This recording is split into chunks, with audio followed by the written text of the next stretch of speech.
Hey, welcome everybody. This is Chip Rogers, President and CEO of the American Hotel and Lodging Association. Today, very special event. We really want to thank you for being with us. This is the second in our Forward Thinking webinar series, and I cannot think of a better topic to talk about now that we're 5 or 6 months into pandemic 2020, also known as coronavirus. Today, the topic is building meaningful relationships remotely. I know we all struggle with that, as we all seem to be behind our Zoom camera with our Zoom faces on, me with my glasses on, as looking all these computer monitors all these days nonstop is ruining my eyesight, but hopefully it won't ruin my relationships. And so we're gonna learn more about how to build those remotely. ForWard is, of course, AHLA's Women's Leadership and Diversity Program. I'm so proud of what we've been able to do with this. This is our second in what will be our online series of informational sessions for everyone participating. We thank you for participating. But we wouldn't make this possible, or couldn't be possible without our sponsors. And so you can see those sponsors here, and their continued commitment is the reason that we are able to do this. So please remember the folks who support us and all that we do. Now, with that in mind, today's session is going to feature a conversation with communications coach Denise Thomas. And we're so grateful to have Denise with us on how to build relationships remotely. The foundation of the hospitality industry relies on face-to-face interactions and customer connections. As so many people think, how are we going to survive this if we're not seeing each other in person these days? Well, Denise is going to help us with that. Our current reality of stay-at-home restrictions and Zoom meetings has stifled all aspects of personal interaction and how we do business, and that's why this series is so important.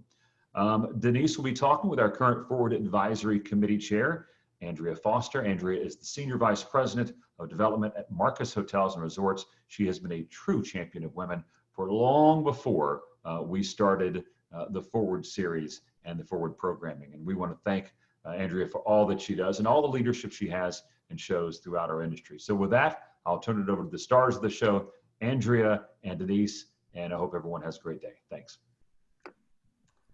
As always, Chip, thank you very much for the kind introduction and your continuous support and advancement of the Forward Initiative. And our sincere thanks again to you and the AHLA team for all of your hard work and the support of our industry, especially in these current times. And I want to take a moment to thank our sponsors as well. Welcome everyone to the second of our Forward webinar series, as Chip said, called Forward Thinking.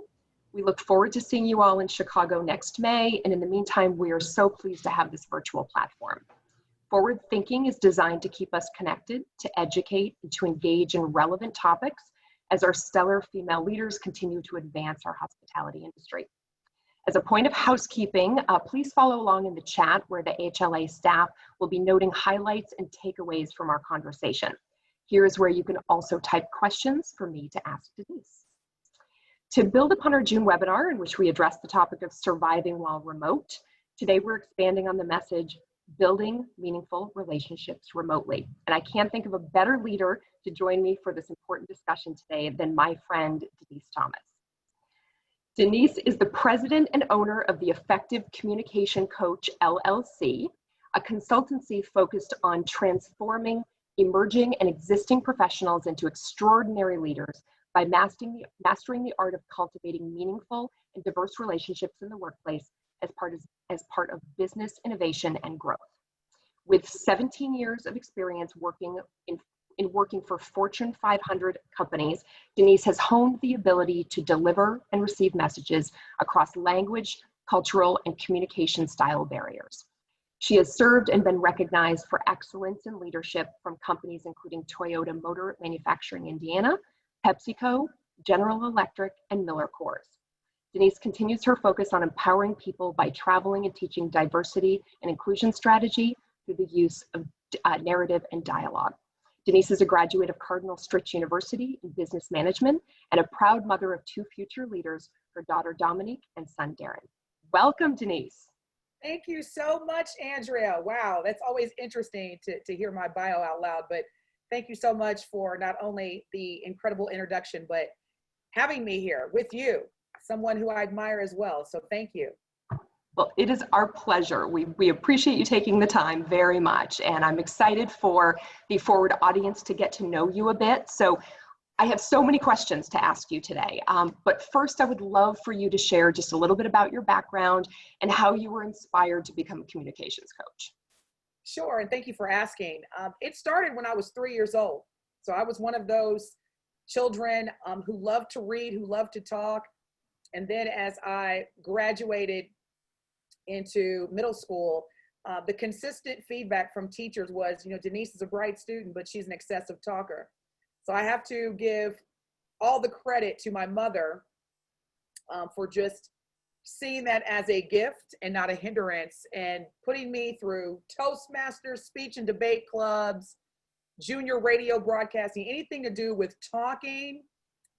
Trust me, I had everything to do with it. And as far as transitioning that into a business plan and monetizing this, it really had to do with two things. One, I realized throughout my career, and as you had mentioned, I was fortunate enough to work for some highly reputable and regarded Fortune 500 companies through my entire trajectory. And I worked in supply chain, I worked in IT. I always was not just fascinated, but always intrigued and connected to how people communicated and how people used communication to build meaningful relationships and networking through communication in the workplace. So my background is really have been my background, my existing ground, and what I see as my foreground or my future ground as it relates to effective communication. I love it. I love how you wove your gift through everything you've done. I mean, if all of us are doing that or can do that, I think that is how we turn work into what we love. I mean, and they always say, if you're doing what you love, you never work a day in your life. So I love it. And I have to say, I've never once heard that I'm a talker, so I can't relate to that at all. I hope you can sense the sarcasm in my voice. I know that you're being sarcastic, but that's good. That's good that, especially as women leaders, traditionally, and I would say with the exception of millennials and Gen Zers, traditionally women have been socialized to not speak as loud as we can. So the fact that, you and I, among amazing women within AHLA, knowing that you have a voice and utilizing the voice is what really differentiates you as a leader from others. Absolutely. Very, very excellent point. Excellent point. And I know we're going to talk a little bit more about that, about using your voice as we go. So my first question, so the pandemic has turned all aspects of life upside down. To say it's a loss of control is an understatement. You mentioned one of the first steps to regaining control is to acknowledge our fears and verbalize what we need to be at our best. This can be a daunting task, especially for women, as asking for help does not come naturally. So where do we start? That's a great question. And first, let me say this. You do not have to have all of the answers to make an impact. And I think especially as women, we're by DNA, we're nurturing, we're maternal, we're giving, we serve in so many different capacities. And now we're doing that all under one roof. And if we're anything like me, you're zoomed out, your go-to meeting out by the end of the day, and you still have other things to do under the same roof.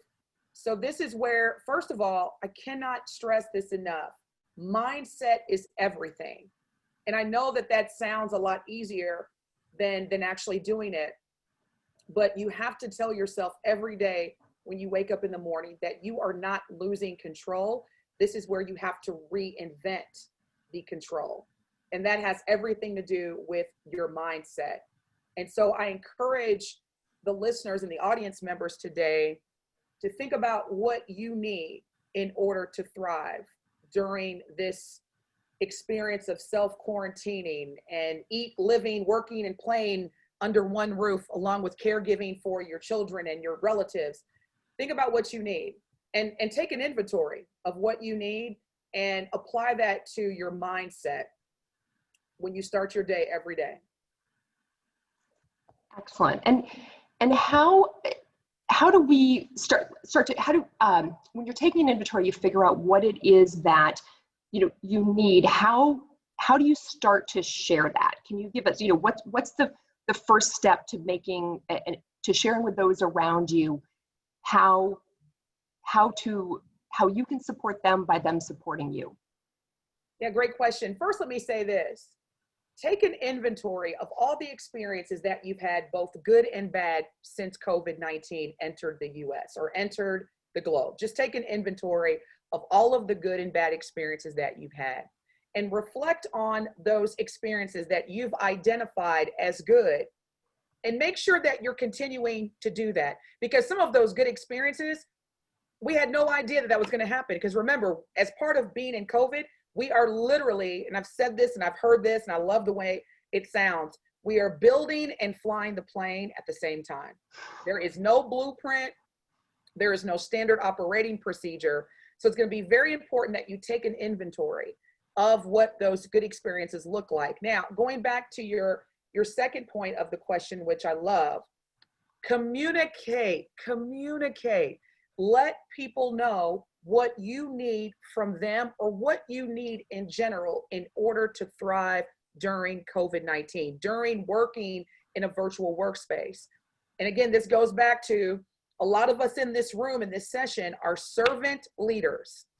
And that means that we are constantly measuring our effective leadership based on who we're serving, whether that's coaching, mentoring, training, developing, hiring. And that's where you're going to have to take a step back, not turn it off. That's part of who you are, but take a step back and first say, in order for me to be an effective leader post COVID-19, here are the things that I need, and write it down and put it with your grocery list. So everything that you're picking up at the grocery store, make sure that you're picking up the things that you need in order to continue being great. Absolutely. I love that. I think that's great. And to your point, I know when we've talked before, you've shared, and I've used this analogy too, and I love it. When you're on a plane, which we all will be at some point in the future, soon I hope, when you hear, the flight attendant talk about the safety and say, when the mask drops down, put it on yourself first before you put it on someone else, because you need the air in order to save somebody else. Exactly. So I love, that's the analogy that I always think of, and I loved when you've shared that, in past conversations we've had. So I think that's absolutely. And so I wanted, something else that you've shared is you've talked a bit about the narrative around, and I'd love for you to share more about that, because you talked about mindset, and then what about the narrative, the words we use right now, in order to reach out and have a positive and just a meaningful connection with someone else. Can you talk a little bit about that narrative? Absolutely. And I love that question. Your narrative, in terms of the words that you are choosing as part of your day-to-day engagement, please we have to be more intentional than we have ever been in terms of our choice of words, because more and more now we're either speaking or we're receiving information by listening.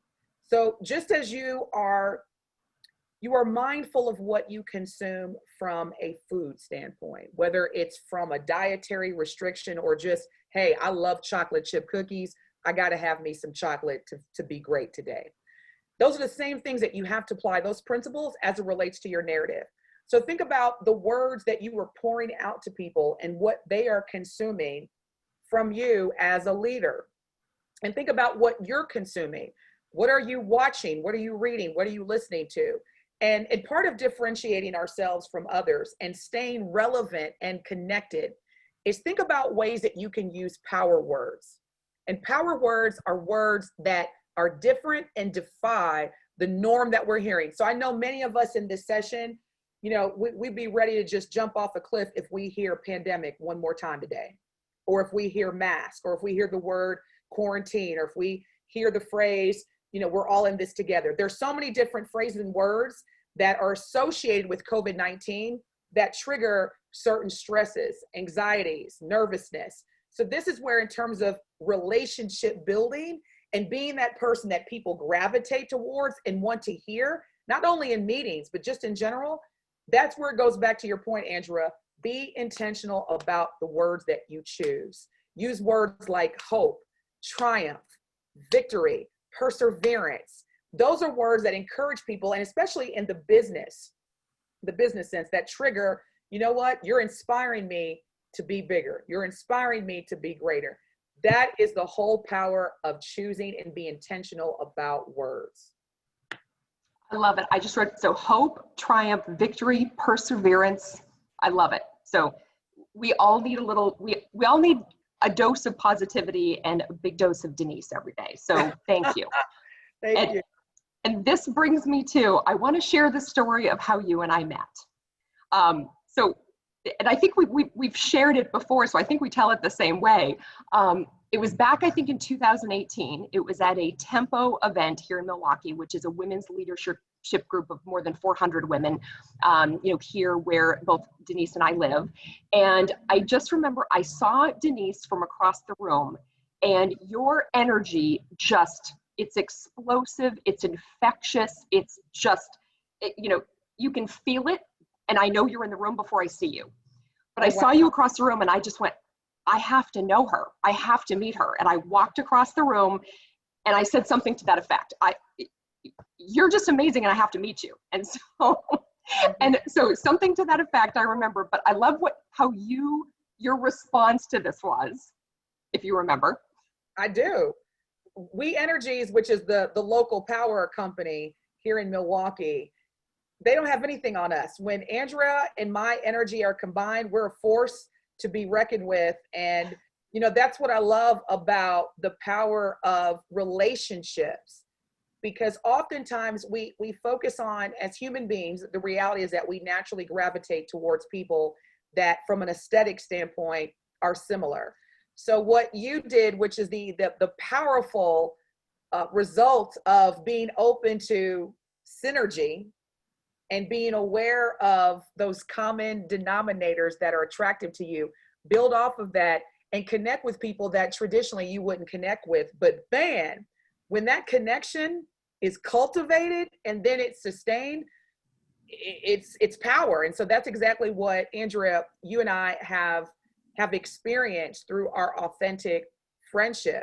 And I just love that about you and I adore that. And I hope that other people, aside from what I'm saying, take away your testimony is in the sense of, who can I connect with? Because here's the reality. You can connect with a lot of people now that we're all at home that you would not have been able to connect with prior to COVID. That is one of the silver linings. If you think about it, everyone is at home. So take an inventory, and I love taking inventories because it holds you accountable. Who are the people that before COVID, I could never get time on their calendar, and they need to know me? Now, this is a great time. Everybody's at home. Everybody's at home. So connect with those individuals. And that's a great way to take advantage as it relates to meaningful relationship building. I love it. Absolutely. And that's something that I don't know if we're looking at it in that frame of mind, but you're absolutely right. We're more approachable now. You don't have to walk across a room, because that's the difference, is you and I met in person. Right. And it was that energy connection. And so now you could reach out to someone you've heard of before, from some situation, from some realm, and can reach out to them with some sort of communication. I'd love for you to share, some ideas around that, about reaching out to people and how we go about that in the virtual world in a way that is not, oh goodness, it's, one more thing I have to do today, in a way that's going to light them up. Can you give it, maybe an example of how we might do that? Absolutely. And I was hoping that you were going to ask that, so I'm glad that you did. So here's the thing. When people traditionally, prior to COVID, would meet someone at an event, and the impression was like, I want to connect with this person. Let's exchange information, business cards. The worst thing that we can do as humans to another human being is write a fan mail letter. It was so great meeting you. I just loved meeting you. You were so amazing. You were such an amazing person. That's fine. It's very complimentary and your intentions are positive. But again, we are now in an environment where there are tons of emails being generated every day. So I want people out there to think about, again, how can you differentiate yourself from the norm? And the first is not write fan mail to somebody who needs to know who you are. So start with you know, it was great attending the AHLA session with you. I saw your name. I saw there was a connection. So this is what I do. And I think if you and I join forces, we could change the world for the better. Something of that extent, because I don't like to be prescriptive when I'm coaching.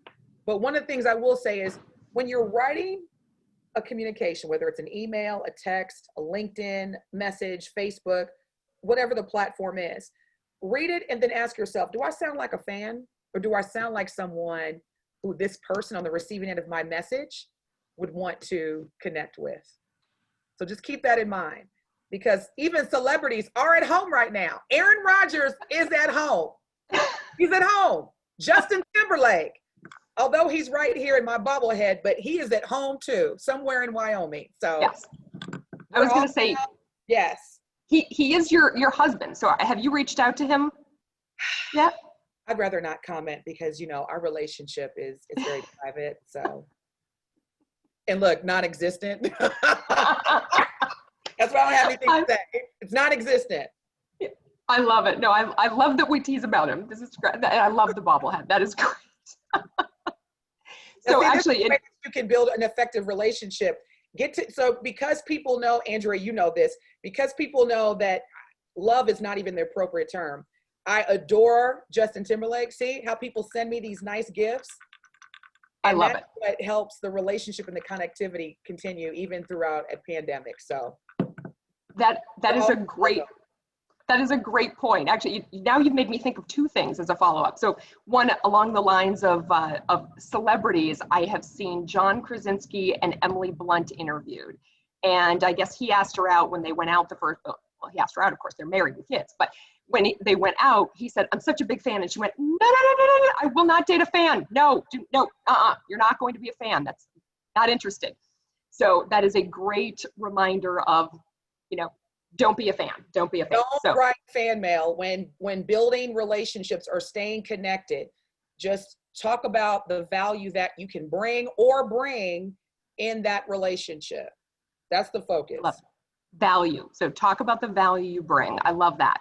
And back to another connect, because, you know, bobblehead is a perfect example.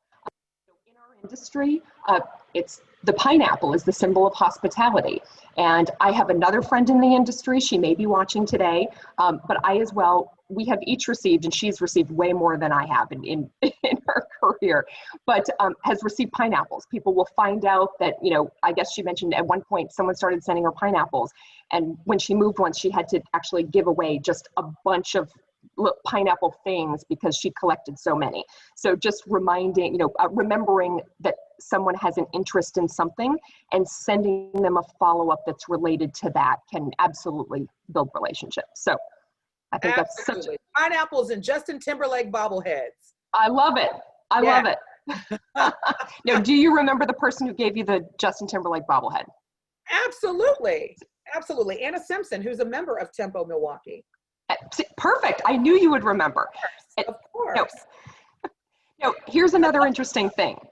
Now, I guess this could get a little weird that we're at home, so I haven't thought this idea completely through, but handwritten notes. I have always told people, I have a file in my office of all the handwritten notes that I have received business-wise. I mean, you know, separate at home for, you know, things personally, and it's a file, it's about, you know, that wide. It's not that extensive.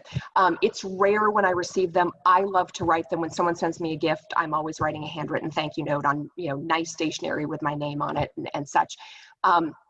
Would you do that today? I mean, I guess what's the new handwritten card? What's the new way to get noticed? You're asking such great questions. So, you know, here's the thing. There are so many communication mechanisms in terms of connecting with people, whether it's reigniting the relationship or cultivating the relationship. And it's going to be important that when connecting, whether it's, again, starting it or sustaining it, you don't expect you from others. And what I mean when I say that is, for some, handwritten notes are a very personal gesture because it represents that you've taken the time to sit down and write out your thoughts, your words, whether it's sympathy, congratulatory, love, birthday wishes, whatever the message is, you've taken the time to sit down and handwrite it. To others, it just may be, okay, I read it, very nice, thank you. So this is where you can take a step back and think about who's on the receiving end of the message. For example, there's a lot of things that are generational in terms of communication. So if I write a handwritten note, if I want to make an impact with my mother or my father, writing a handwritten note is going to resonate more than if I send my children who are 22 and 25 a handwritten note. That generation, text, just what do you call it? What's the DM? Direct messaging. That's how they prefer to communicate. So if I need something, or if I'm trying to really connect and make an impact in terms of my messaging, I always take a step back and ask myself, am I using this communication mechanism based on what I'm comfortable with, or based on what I love or prefer, or am I considering who's on the receiving end of the message? So always take a step back and think about who's on the receiving end, because people know when you've paid attention and when you've really applied their needs or their wants or how to connect with them, just based on how you communicate and the mechanism that you use to communicate. Absolutely. I have used the term know your audience. Yes. But I love how you just said that. Don't expect you from others. That is, I wrote it down. That's something to remember, because that's a great point. When we, one more thing? Can I just say, yes, of course. So just a quick example. I had a client who shared with me that she had met, coincidentally, and I'm sure it was one of the hotels that are part of AHLA, and she was at a conference and she met a lady and they just connected, like you and I, Andrea. They just had this immediate connection and they exchanged information. And when she got home, when she came back to her respective home location, she sent the lady who she had connected with an email, and she did not receive a response. It was 2 weeks. She waited 1 week, 1 week and a half, 2 weeks, nothing. And she was so frustrated and disappointed. And I asked my client, before y'all parted ways and went back to your respective home locations, did you establish the preferred communication mechanism for both of you? And she said no. Come to find out, the person did not email her back because she is someone who prefers to communicate. And versus typing out a long message based on all the questions that my client had presented, she wanted to get on the phone and just have another conversation. So again, I ask people that now that we are in this predominant virtual workspace, cannot emphasize enough, make sure that you are communicating your preferred communication mechanism as well as soliciting from others. It's not to say that you won't utilize any other mechanism. It's just that, again, we're talking about building relationships and staying connected. So again, solicit and also share what is the preferred communication mechanism so that you and I can stay connected. I love that. That's so very important. And I love the fact that asking the question shows that you're interested in learning more about the person right up front. You're asking them about a preference. And it's something, when we had a team member join our leadership team, that was one of the questions we asked them was, how do you prefer to communicate? Because everyone is different. And the last thing that you want to do is overwhelm anyone with any specific thing that they maybe get too much of, they're not interested in checking. And another example I have is my alumni society. I'm the chair of the communications committee. And one of the things that just frustrated me too much is I get enough emails, and I was getting emails that was saying, group emails, I agree, that sounds good. And I just said, I've heard of something called Slack. I'm a pretennial. I pretend that I'm a millennial, but I'm a solid Gen Xer. But I'm like, there's this thing. I made that up a few years ago. And so I'm like, I should trademark it. Copyright that, Andrea. You should copyright that or trademark it. Right. Note to copyright. I will do that. Yes. So, but that's one of the things I said, can we get on this thing called Slack? That would be much easier. All of our quick little, and it's beautiful, works great. And luckily the rest of the committee knows a lot more about it than I do. And I just had to figure it out. They set it up. So, I think that's absolutely great. And I love the other point that you made, something that I really live by. It's one of actually the 4 agreements, if you're familiar at all with Don Miguel Ruiz, but it's don't make assumptions. And you said the individual sent an email and, why didn't I hear back? And the next thing you hear is, well, they didn't like my email. They don't want to talk to me. And I think women especially can go into this spiral of, assumptions about the situation or what happened. And I think it's back to, I always focus on have a conversation about it. Just ask a question. Absolutely. I sent you an email. Did you receive it? Is there any, and I'd rather get an answer to that. Maybe they say, I was just overwhelmed. I didn't have time, or maybe they prefer something else. But usually the answer to whatever that assumption is in our mind is very different than what we think it is. So, you know what else you can use? Use your signature. Use your signature in your emails. I love when I see people communicate how they can thrive and how you can experience their greatness. So in some email signatures, it says, during this time of uncertainty and taking care of my work and my family all at the same time, call me or text me, or know that after 8 p.m., I'm in the bed. And so this is also a way that you can communicate. If you are someone who prefers to speak on the phone, use email to communicate that. Use your, out of office replies. Here's the thing I've always found interesting. People use out of office as if you can only be used when you're out of office. Well, guess what? We are now in the office. So if you're someone who prefers texting or phone calls or meeting through Zoom, we'll use the out of office to communicate. And when you get an email, hey, I receive a bunch of emails all day. Thanks for your message. If this is urgent, give me a call on this number or text me. I look forward to speaking with you. Have a great day and be safe. Whatever. You don't have to be out of office to leverage a lot of the functionalities that we can use to communicate without even having to do it in person. Absolutely. And actually, I have received that from you. When I reached out, so you're not just talking, you're walking the talk. I mean, absolutely. Yes. I thought that was great that, I think you were conducting a session. You said, I'll be conducting a session all day. I will, get back to you within 24 hours. I look forward to connecting. So absolutely great. And another thing, it managed my expectation. So, there you go. So yes. Because there are some emailers out there that, again, after 24 hours, it's like, is this person ignoring me or is this person okay? So regardless, communicate so that everybody's aligned and no one's nervous or anxious or feeling as though they're being ignored. Stay connected. Absolutely. And there's actually one, as I work on certain projects, it was something that I was working on recently, and someone internally I work with who is amazing, and she helps me in, getting things kind of produced to, a certain look and feel. And so I had sent her something and she knows to just send me a note back and say, I got it and I'm working on it. Because it was time sensitive, and I need to make sure that it got through. Maybe the attachment was large and it didn't transfer through, and I just need to know I got it and I'm on it, and great, now I can relax and know that it's being worked on as opposed to potentially not have been received. So I think that was great. Excellent. Well, so I wanted to talk about with different types. When you talked about don't expect you from others, so you and I are extroverts.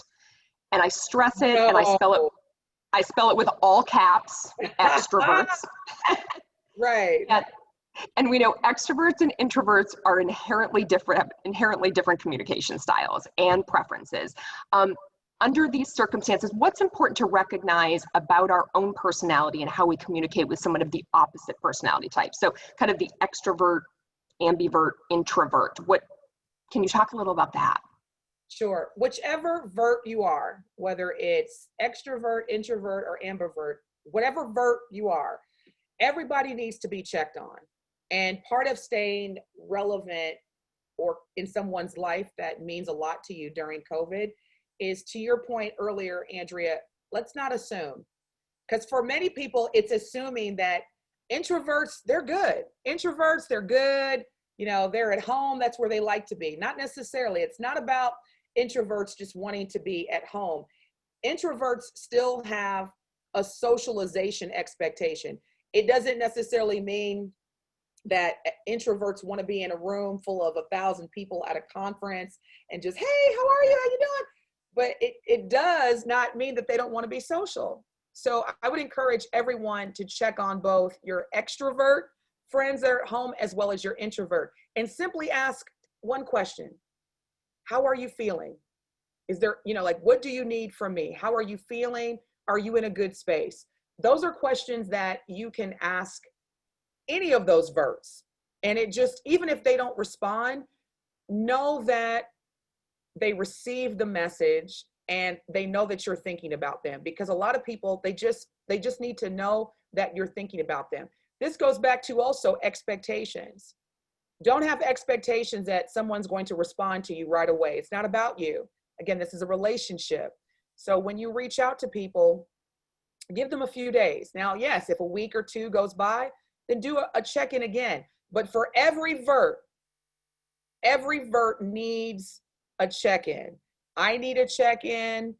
Introverts need a check-in. Andrea, you as another extrovert needs a check-in. And I'm sure as your personality and just your loving personality, I'm sure you've checked on your friends as well that you haven't been able to see in person.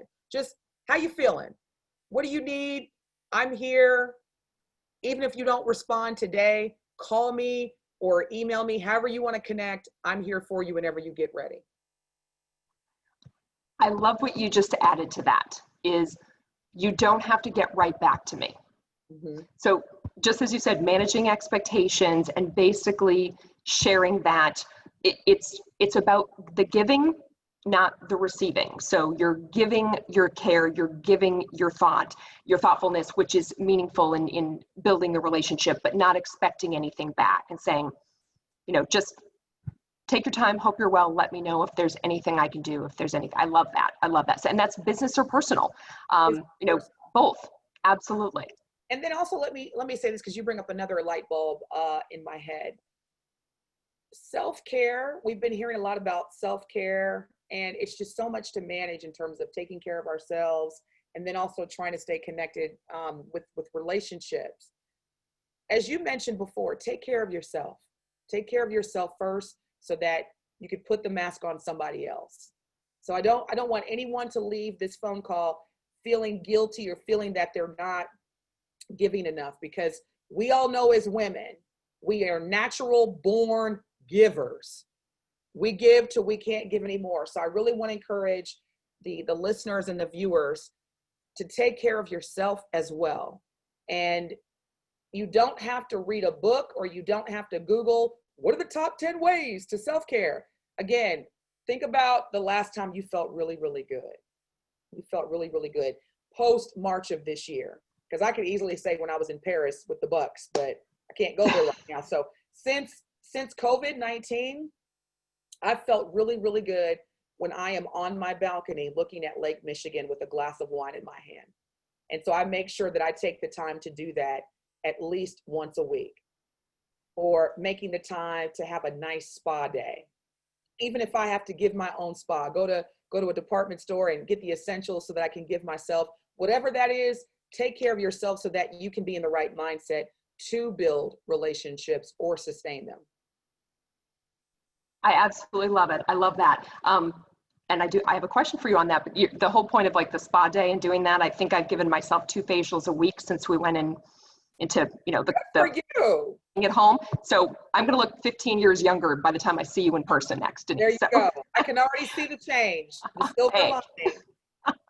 Well, so my question to you is, so a glass of wine looking out at Lake Michigan, did you think of that as something that was important to you and it was so meaningful to you and rejuvenating for you prior to this, shifting at home? How much awareness did you have about new things that you were discovering about that helped make you your best self? I was either, prior to COVID, I was either on a plane, on a stage, or in a hotel. And people think I'm exaggerating when I say that, but that was literally my life. I'm either on a plane. I know you're not. Yeah, either on a plane, in a hotel, or on a stage. And I did not take the time to appreciate the things that I've appreciated now. So for everybody, it's different. There has been, for some of us, more adversity than silver lining. And so I don't want to come off as though, as insensitive or disregarding the realities that many of us are experiencing as a result of COVID.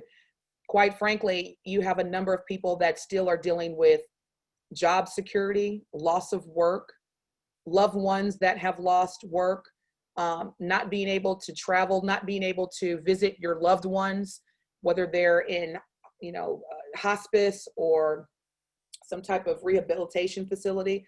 So I want to make sure that people understand that wherever you are as it relates to COVID-19, it wasn't warranted, but how you feel is valid. So whatever that is, make sure that people that need to know how you're feeling, and then make the time. Make the time. Don't wait for permission. Don't wait for time to come, because we all know that time is one of the most precious commodities that when we lose it, we can't get it back.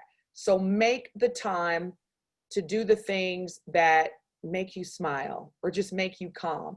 Because after I get off of this wonderful webinar, trust me, I've been talking all day. I'm going to do some self-care. You deserve it. So thank you. absolutely. We all do. We all deserve it. And I really want people to understand that we can literally talk about relationship building techniques, but the most important pre-work to focusing on building relationships is making sure that you are in a good relationship with yourself. That's a big thing that I hope everyone takes away is, how do I get to know me? I have learned so much about who I am, Andrea, since COVID-19, as a mother, as a daughter, as a coach, as a philanthropist, everything. I've learned so much more, and I feel a lot better about what's going to happen in 2021 than I did before COVID-19.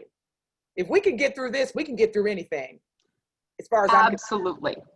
Yeah. 100% agree with you. 100% agree with you. And in the positive hope for the future, in what's to come, and being stronger, and in learning about ourselves. I've done the same. I've done a lot of I've had some aha moments, and I thought I knew myself pretty well, but there are things that I hadn't taken the time to really I would say get to know, but to recognize, to really acknowledge, and then to give it some time and attention. So that's been one of the number of blessings that's come out of this reflective time, for sure. Be open to learn about you, and be open to learning about others from others as a great way to build relationships. Be open to learn about you and open to learn from others. Open to learning about yourself and open to learning about others. I love that. Absolutely love that. And so as we're learning about ourselves, we're getting to know, what works for us, and I'll use some of your words. What's your why? How and why you show up to work. So I'll shift this to the professional side of things. And I was having fun talking about us as girls. Okay, all right, here we go. Oh, yeah. Well, it's true. How we are and who we are as people in our personal lives is how we show up for work professionally. And probably there's no time to your point right there. There's probably no time where it's meshed more than it has now, because I'm really hoping that one of my pets doesn't show up behind me, on the back of the couch at some point. But if they do, they do. So there's a lot of it's okay. There's a lot of blending. But so how if when you need to communicate that, what's setting you up for success, and how you can be most successful in your role, in your organization, how you can again be your best self, professionally. And what if you don't have the openness and communication within your workspace, within your organizational structure? How do you approach that conversation? What's a good first step or opener to having the conversation about what you need and what you can therefore give if you're at your best? Well, the first thing that comes to my mind is know your why, know who you are, have a mission statement, both personal and professional, and they could be one of the same in terms of, for my company, it is transforming emerging and existing professionals into extraordinary leaders by mastering the art of effective communication. And I live, eat, sleep, and breathe by that mission every day. Secondly, you don't have to ask for permission to be great.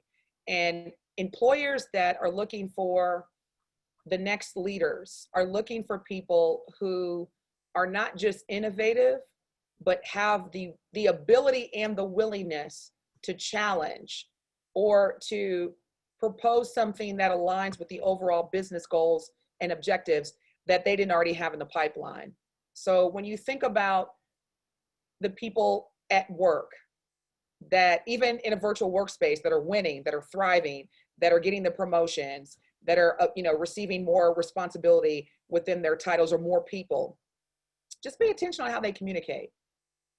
Those are the people that, even if it's behind the scenes, they are not just innovative or have a high technical aptitude or a high business acumen, but they're using language or using narrative that says, this idea or this change or this transformation that I'm proposing is going to be a win across the board for this company or for this organization.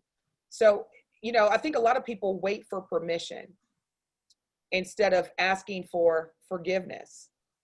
And I think if you take a step back and again, just look at all the people that you work with that are winning. And when I say that are winning, I mean good integrity, ethical, good people. And that you wonder why, what are they doing that I'm not? I promise you, if you dig a little bit deeper, it's going to be based on how they communicate versus how you communicate.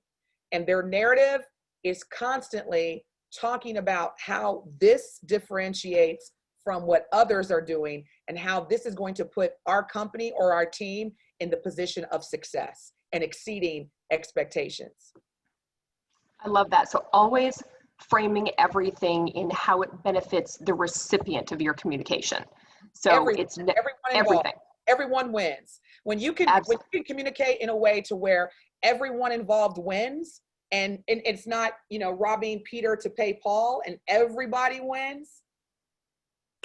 That's a great way to communicate, because we all win. We all want to be connected and valued to our teams and to our employers. So think about how your narrative demonstrates that as well. The connection, the relationship building, the people who are on your team that are helping you get to where you are, as well as you helping them. All of that has to be a part of your story. So tell that story so that everyone understands how everyone is going to win based on your idea. I love that. What I'm picturing right now is the idea of, let's say you have a pie and everyone gets a piece of the pie, but instead of dividing up the pie, let's just make the pie bigger. Let's just grow the pie. Let's just grow the pie. Why not? Yeah, grow the pie, share more for everyone. I like that. Win-win. What kind of pie is it? Because if it's pecan pie, I don't know if I want to share. I'm an only child, so I'm not really big on sharing. No, okay, well, I'm not a big pie fan, so I was kind of thinking of pizza pie, but we have whatever kind of pie you want. Right. If it's pizza, I definitely don't want to share. No, I'm kidding. Everybody needs and wants to win, especially right now in COVID. So think about things that are going to help your company, your team win.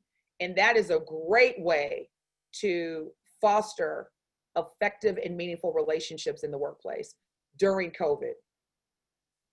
I love it. That is great advice. Great advice. Well, if there are any additional questions for Denise, I'm going to ask one last one. But if anyone has any others, send them to us. We have about 10 more minutes before we wrap. So I do want to ask, so how is relationship building? We've talked a bit about, we talked about internal, a lot. We talked a little bit at the beginning about external, but how is building relationships with external partners? Now, we talked about someone you don't know and reaching out, say if someone wanted to reach out to you after, this series or this event. But what about building relationships with partners you're looking to do business with, and how we reach out and initiate and start a relationship in this current environment? Know what matters to them. Know what matters to them. Ask the question, what do you need from me as a potential vendor or consultant or coach or service provider? What do you need from me in order to continue to thrive during virtual workspace? Or because I try to be very not using the word COVID, because I know when you say COVID and you hear it, it just takes you to a different place. but know what matters. Everybody wants to feel connected and valued. I look at the businesses that right now are thriving, like Netflix, Wayfair, Target, Best Buy. And then I think about what's been my experience post the global pandemic and being quarantined. All of those companies get it. They focused on what mattered to their customers. They were like, we are not going to lose our business or our customers. And they found out through ways unbeknownst to me, but they ultimately found out what matters to my consumers during this pandemic. I want to be able to pull up. I love, and I probably shouldn't say this because then they'll probably need to owe me a check for endorsing them. But the experience that Best Buy has provided, if you notice, it was just released today. They have tripled, y'all, tripled in sales during a global pandemic. Best Buy, you can go to Bloomberg.com, New York Times, Best Buy. They have won and tripled their sales when a lot of their competitors have had to go out of business. And that's because they know what matters to their consumers. I love it. Yeah, so that's all you need to do. Know what matters. I'm going to add one to your list, Peloton. So right off of my screen, I had a Peloton delivered on Saturday. I had to wait 7 weeks for it, but what mattered was I need to spin, and and it needs to happen, consistently every day, and I want to connect with people, and so so again, they're going to owe me a check too. So, but absolutely, yes. Know what matters. Know what matters to your family members, your relatives, as well as your existing and potential clients. That's it. What matters to you? What do you need from me in order to thrive during this pandemic? I got you. Whatever it is, I'm going to give it to you. And if I can't give it to you, then I'll outsource someone who can help me give it to you. I love it. I absolutely love it. This has been absolutely amazing. Is there anything that you want to share before we wrap up here? Any last words? Just for everyone that is just really navigating through this, I don't want to use the word struggling, but focus on what you're most proud of right now and let that be your motivation. Focus on the things that motivate you, focus on the people that motivate you, and stay surrounded by people and things and places that even in the midst of uncertainty motivate you, because I would not be able to do what I'm doing if I did not have a network of meaningful relationships that are supporting me. So stay hopeful, but definitely allow those that believe in you and love you to pour into you, and do the same for others as well. I love it. Thank you so much. Denise, I so appreciate you sharing your time and expertise with me and with hundreds of leaders watching today. It has been so valuable. I've enjoyed it immensely. So thank you so much. Thank you. This has been a pleasure for me as well. Thanks again. Wonderful. Thank you. And so I want to take a moment also to thank our fantastic sponsors who make the ForWard programming possible. They are listed on the slide on your screen. And I want to extend a special thank you again to Denise Thomas of the Effective Communication Coach for donating her time here today. We look forward to hearing more from Denise in person at ForWard 2021. And speaking of ForWard 2021, please remember to mark or clear your calendars for May 11th and 12th for our rescheduled ForWard event at the Hilton Chicago. We've been putting together a stellar program with exceptional speakers, and we know that you won't want to miss it. You can find more details and a link to register at the URL shown on the screen. Also, please watch your email for a post-event survey. We'd love to have you complete it. We want your feedback and ideas, and for updates for future ForWard thinking sessions. I'm going to take a little page out of Denise's book.